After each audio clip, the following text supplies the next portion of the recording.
কী অবস্থা আপনার এখন? আছি আমি। কি আছি ভালো, আলহামদুলিল্লাহ। আজকে ভালো আছেন? জি, আমি তো ভালো আছি। পায়খানা কেমন পায়খানা? ভাই মোটামুটি আর কি। আগে তো 2-3 বেলা এখন পায়খানা হয়। হুম, এমনই। পায়খানা থেকে ক্লিয়ার হয়, অর্থাৎ আগের মতো বদহজম হয় এখন? নরম থাকে পায়খানা এখন আগের মতো? ফ্যাট পাপা আছে এখন? ফ্যাট পাপা ফোলাগুলো আছে, এগুলো এখন নাই? জি। আচ্ছা।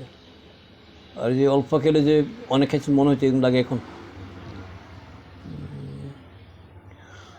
আচ্ছা, ঘুম ঠিক আছে? ঘুম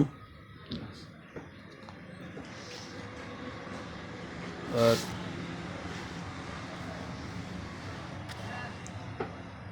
আপনার প্রস্রাব কোন জায়গা থেকে? প্রস্রাব কোন জায়গা থেকে? জি। কয়বার এখন প্রস্রাব এখন? হয়। হুম, চলে। 60 হয়। আগে তো 10-12 হয়েছে। সাহস বাড়ছে আগে থেকে? না। আচ্ছা,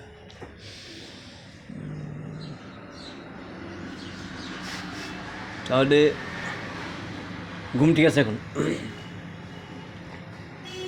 টেনশন আছে এখন? কম।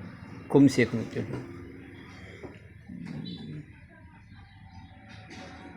আগে যে সারাক্ষণ আপনার ঘরে থাকতে মন চাইছে, এখন ঘরে থাকতে মন চায় এখন? মন চায় না এখন? খাওয়ার রসে বাড়ছে নি আগে থেকে? জি। খাওয়ার রসে ক্ষুধা বাড়ছে আগে থেকে? আচ্ছা, এমনি মানসিক সাহস আগে বাড়ছে আপনার? না, হুম, এমনি ঘরের থেকে আগে আগে তো দুর্বলতা কমছে? দুর্বলতা জি। কমছে, আর স্বপ্নদোষটা কমছে? এখন কবার হয় মাসে? হ্যাঁ, একবার, গত মাসে একবার হয়েছে? দুইবার। দুবার হয়েছে? তাহলে আপনার শারীরিক অবস্থা আগে থেকে অনেকটা পরিবর্তন আছে, ঠিক আছে না? আগে তো আপনি অনেক ভালো আছেন, জি। ঠিক আছে তো? আপনি চিকিৎসা অনেক করছেন, কিছু করতে পারেন নেই।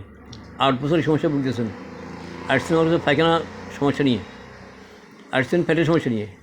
তো পেটের সমস্যা আসি আমি আপনার কাছে যা কিছু আলাপ করেছি, আপনার মূল সমস্যা পাইলাম আপনার স্বপ্নদোষটা অনেক আগে থেকে, এবং এই স্বপ্নদোষ আপনি অনেক কষ্ট পাইছেন। এই কারণে আপনার এই পেট ফাঁপা, পেটের সমস্যা আসছে, কথা বলছেন? এটা আর ক্লিয়ার হবে, আপনি আরও ভালো হবেন। এই কথা। তো মোটামুটি আপনি কাছে তো ভালো আছেন, আপনার কাছে ভালো লাগে এখন? হ্যাঁ, ঠিক আছে।